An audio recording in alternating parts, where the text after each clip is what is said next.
Okay, this should be a little bit of a quicker preview as I believe I've already touched base with most of the points.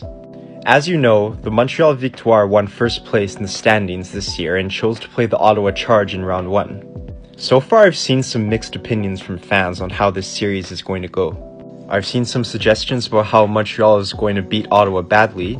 I've also seen takes on how Ottawa is going to give them a big challenge. But it does seem like the favor is in Montreal to win the series. My early prediction is that Montreal is going to take it in 4 games.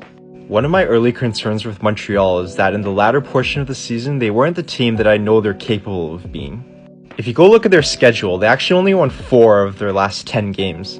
I also talked briefly about what seems to be their inability to close out games sometimes. I don't know about you, but that may cause some alarm if you're a big Victoire fan. What the media was also discussing a lot was their lack of ability to get scoring from the rest of their team minus their first line. I know that Catherine Dubois scored 3 goals in their final 3 games of the season, but what I'd really love to see is the depth be able to show they're all able to pitch in when needed. That makes me think of a player like Abby Bourine. I hope that we'll be able to see the version of her that we saw earlier in the season. Also, Coach Corey Chevry briefly spoke to the media following the team's announcement on who they were going to play. And a key point that she mentioned was lessons have been learned after last season, which I really hope is the case because I don't want to see their top lines get played so much like they did last year against Boston. Plus, me personally, I actually like the team's depth better this year. Before I forget, keep in mind that Mariah Keppel is actually injured right now and missed the team's last game. This could be trouble on the defensive side for the team. Keep in mind that Anna Wilgren was also injured in the team's last game of the season against New York. At the time I'm recording this, there's still no status updates on them. If they're both unable to return for Game 1, that will mean that Katie Tabin is the only left-handed shooting D on the team currently. Expect players like Dominika Lashkova and Amanda Boulier to be playing on the left side in this case. Also expect players like Kellyanne Nadeau and Catherine Daou to get some playing time.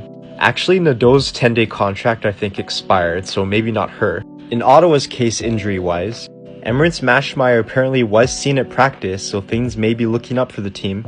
Even if she's activated from the injured reserve though, I think that Carla McLeod is still going to stick with Gwyneth Phillips as their goalie for the time being. She's been playing well as of late, and you definitely wouldn't want to take away her momentum. Plus, Mashmeyer hasn't played in a competitive game in more than a month, so if the team were to throw her in at a very important time of the season, that might be asking a little bit too much. It seems like also Mrazova is still battling some type of injury.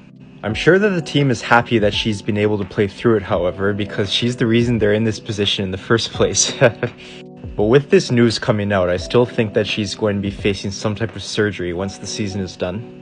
Now, here's some key factors that I think each team will need to win this series. For starters, I really like the goaltending matchup in this series.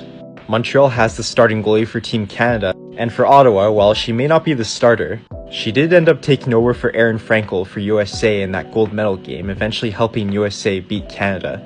I think power play is going to be an important factor. These two teams actually have the 2 bottom power play percentages. Oh, and also Ottawa took the most amount of penalties during the season, so I think Montreal is going to have to find a way to take advantage of that if possible. That power play unit with their top forward line, Marie-Philippe Poulin, Laura Stacey, and Jennifer Gardner, they're all going to have to be at their best. But they also can't do everything, which is why I say their depth is going to have to help them out. In Ottawa's case, they don't exactly have a huge amount of high-end scorers on their team. But my sleeper pick to do well for them in this series is actually Cheyenne Darkangelo. When I saw Ottawa trade for her last year at the deadline, I thought they were absolutely crazy at first. But watching her play this season, that was an absolute smart move on Mike Hirschfeld's part. From only 1 point all of last season to now 17 this year, including 8 goals, I just knew that there was something in her that I didn't see at first. And another player that I think is really going to want to show something this series is Teresa Vanisheva. She led the team with 15 goals. I bet you that she's going to want to show Montreal that they're going to wish they didn't trade her away. My concern with her though is that she also led the team in penalty minutes by a mile. She's going to have to try to stay out of the box or else this series may not go Ottawa's way.